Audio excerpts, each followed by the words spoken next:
Overcomers in a time of war, seeing the Iran-US conflict through the lens of Isaiah 58.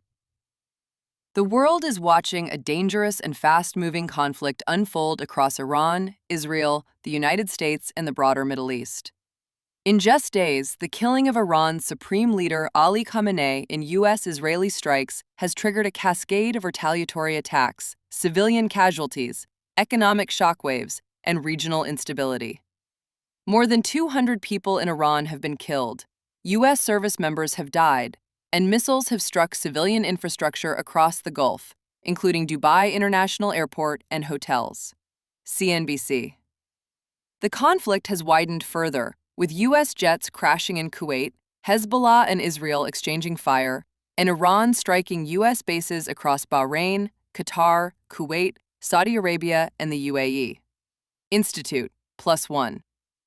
In moments like this, the Overcomers Project is called to do more than comment. We are called to discern.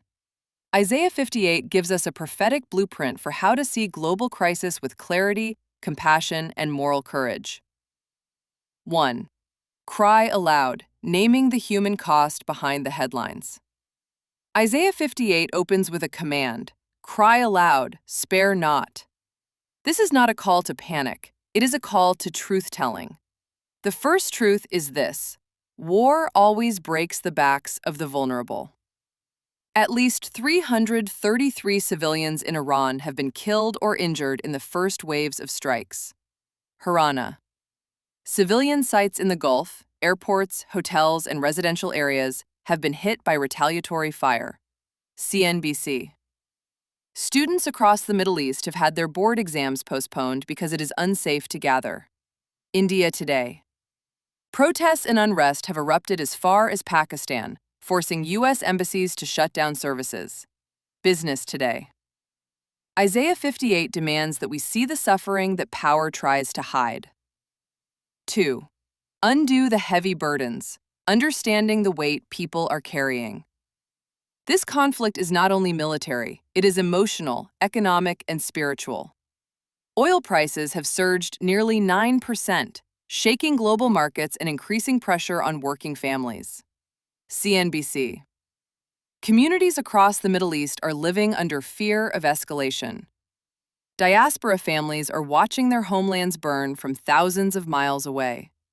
Students, workers, and travelers are stranded in uncertainty. Isaiah 58 calls us to ask, whose burdens are increasing right now, and how do we lighten them? For Overcomers, this means teaching our communities how to stay grounded, compassionate, and connected when the world feels unstable. 3. Break every yoke, exposing the systems behind the violence. Isaiah 58 is not about shallow charity, it is about confronting the systems that produce suffering. This conflict reveals deep generational yokes, cycles of retaliation between nations, political leaders using war to maintain power, propaganda shaping public perception, economic systems that profit from instability, regional alliances shifting under pressure. The U.S. and Israel have openly stated that their objectives include dismantling Iran's military infrastructure and weakening the regime's ability to retaliate. USNI News. Iran, in turn, has expanded the conflict by striking bases across the region. Institute for Isaiah 58 teaches us that breaking yokes requires truth, courage, and a willingness to confront injustice at its roots. 4. Share your bread, responding with compassion, not fear.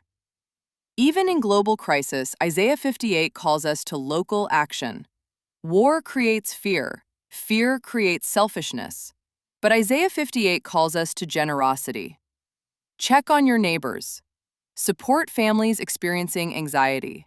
Create spaces for young people to process what they're seeing online. Offer emotional and spiritual grounding in your classroom, your home, and your community. Overcomers is not just a commentary platform, it is a healing platform. 5. Repair the breach, becoming bridge builders in a divided world. The Iran-US conflict is widening global fractures, political, religious, and emotional. Isaiah 58 calls us to be repairers of the breach. That means speaking truth without dehumanizing any side, centering the dignity of civilians over the agendas of governments, helping people discern media narratives, encouraging empathy across cultural and national lines, modeling peace in a time of polarization. This is where Overcomers shines. We help people see the world not through fear, but through a healing-centered, justice-rooted, spiritually grounded lens.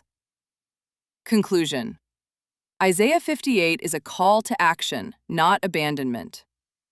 As missiles fly and nations posture, Isaiah 58 reminds us, God is closest to the oppressed. God sees the suffering that power ignores.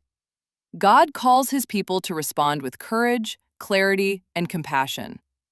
The Overcomers Project exists for such a time as this, to help our communities discern the moment, protect their peace, and rise as healers in a wounded world.